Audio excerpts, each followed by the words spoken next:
Hello, everyone. I'm here with Assemblyman Heath Flora, who is actually here at the California Trucking Association, CTA, not the Teachers Association. Very different. But we're very happy to have him here. And surprisingly, we're in another state. Yeah. We're in Nevada. What are your thoughts about that, Heath?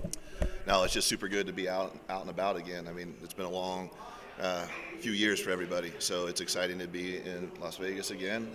We used to travel a lot pre-COVID, and now we're just kind of getting back into the swing of things, so it's good to be out and about. That's great. So what's your relationship with CTA, this trucking association? Yeah. So the truckers and I have had a good relationship for a very long time. My family's in ag, and so we have trucks ourselves. We only have a couple.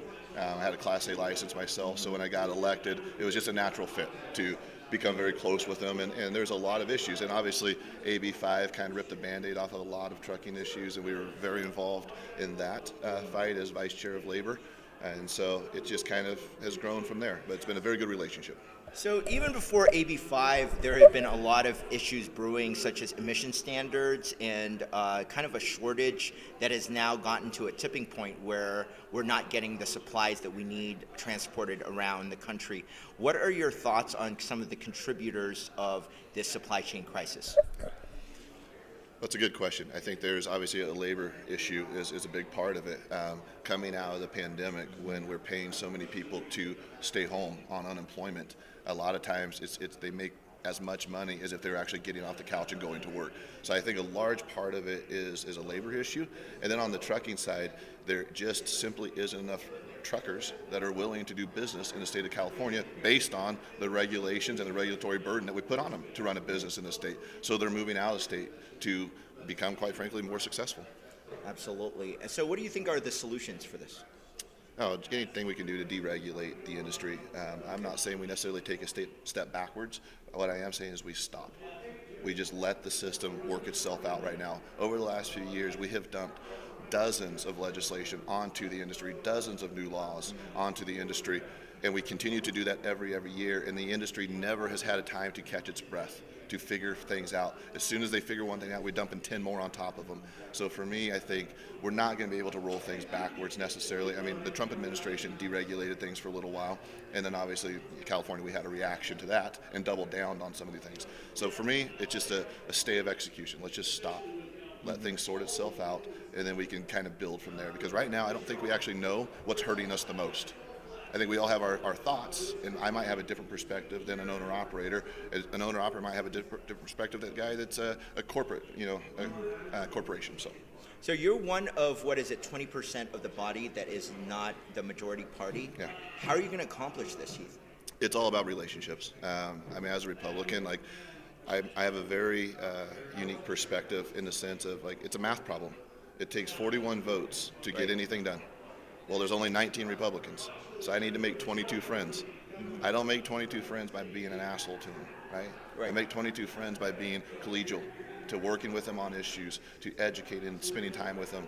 So for me, it's all about relationships. What are some of the minor, small accomplishments that you've been able to accomplish with that strategy thus far? You've been in Assembly since 2017, right? Yeah, 16. You got elected in 16. Yep.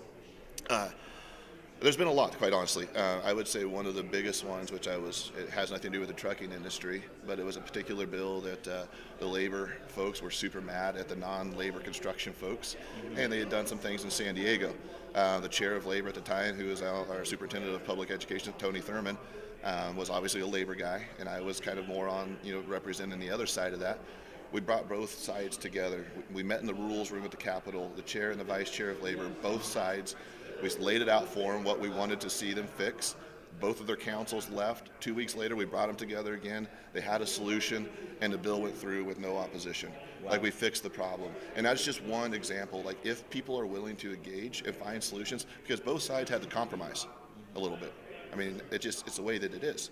Otherwise, the majority party is going to run a really bad policy down your throat. So I thought it was a huge win, and there's countless examples of that. And I've got other colleagues like Assemblymember Cunningham, who sadly is going to not run for re-election in Central Coast, which I'm just devastated because he's a dear friend.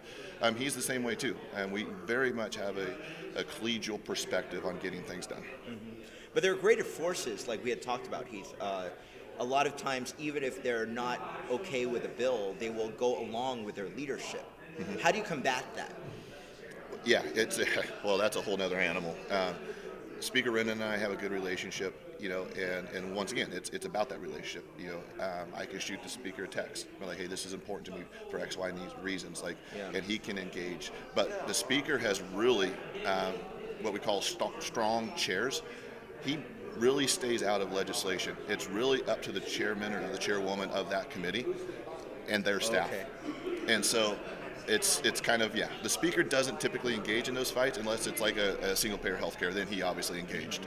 But yeah, your goal is to get the chair of that committee and even more importantly their staff Right. to support it, and then you're off to the races. That's great. And you've been able to stop a lot of bad bills too, I'm assuming, right, over the years? Yeah, yes. We've stopped a lot, and we've made bad bills better, and more importantly. I think that is one of our biggest mistakes. Like, there's a lot of times where you're not going to kill a bill outright. That you're just not going to. There's enough Democrats and enough majority party votes to get a piece of legislation passed. But they tend to want to make things partisan or bipartisan. They like to have Republicans on things. Mm-hmm. Like, okay, well, we've got some really moderate Republicans that are in very progressive, Democrat-leaning seats that could vote for this for their district because it works for their district. Mm-hmm. So we'll make amendments. You take these amendments, we'll put a couple Republican votes up on it. And then that, so there's a lot of different games that we can play, and it's what makes it fun, quite honestly. And that's my job. I'm the number 2 Republican in our caucus, so I'm the floor leader. Oh, okay. So my job is counting votes and figuring out what bills we can actually play in and where there's an ability to make a bad bill a little bit better. Wonderful. So optimistic about this year's midterm elections. Mm-hmm. I know the national environment is very toxic for Democrats. We have, even in California, I think it's basically a split approval-disapproval for Biden. Yeah. How do you think that's going to come into play, and with the redistricting that has made a lot of seats more swing? Yeah. I think the wind is at Republicans' backs right now. I don't think I know that to be true. And if Republicans recruit good candidates like we are, mm-hmm. and we stay motivated, if industries like CTA stay engaged and support mm-hmm. us, I think we can be successful. Mm-hmm. So I am actually very optimistic. And we've got a couple tough re-elections for a couple of our members, but the data is there that says they can win. And we do expect a fairly significant red wave, because a lot of the declining states independents do not like what's going on in the progressive Democratic side. So as long as Republicans don't get in our own way and shoot ourselves in the foot. Yes. And quite frankly, whatever your thoughts are on, former President Trump, like, that will be a huge narrative that the Dems can spin. Roe v. Wade, that's at the Supreme Court level, that decision is going to come out around June, which is right before, that could sway some things as well. Mm-hmm. So, there's a lot that is still kind of up in the air, but we're doing the best. Drilling down to your constituents, because you represent the Central Valley, and being a data-driven guy, what have you seen in your own district in terms of movements? Because the Central Valley is kind of weird. They're rural folk, but they're still registered Democrat, almost kind of like the Southern Democrats that have slowly moved away from the party. Do you see that trend going a positive direction for Republicans? I do. I don't see them necessarily jumping to Republican, like re-registering as Republicans, but they're going decline to state or independent. Mm-hmm. And really it's decline to states. I think they're probably one of those two is the largest growing voter base in our area. It's NPP, right? Yeah. So, no party preference. Thank you. I think that's a good thing for Republicans. I really do, because they tend to break our way by a fairly significant margin. But once again, we have to make sure that the party starts to change a little bit too. The Republican Party of the past, we can't do that in California, right? I'm a relatively conservative guy by nature, to my core, right? Right. But when you're in Sacramento, it's a simple math problem. And if you want to be successful and represent your community that you were elected to represent, I could be a flamethrower, I could be a firebrand, but I'm going to get relegated to the back bench and nobody will talk to me. And I don't think that's a good representation. So you believe in incremental change, relationships, working with Democrats, and pushing for anything you can get to move the needle? Yeah, almost anything. there's some lines we have in the sand for sure. Absolutely. But I couldn't have said it better myself. I absolutely believe that. Great. Give us a plug on your website. I know your assembly you run every 2 years. Yeah. So So it's just Heath, Flora for assembly.com. Okay. And HEATH-FLORA. that's correct. Yep. Right, and then number four or FOR? FOR. For assembly. FORassembly.com. So check him out. Great guy. Great. We're blessed to have fighters like you in California. Thank you for standing up for the trucking industry, and thanks for being here. Love to. Pleasure. Thanks. Okay, great. Oops.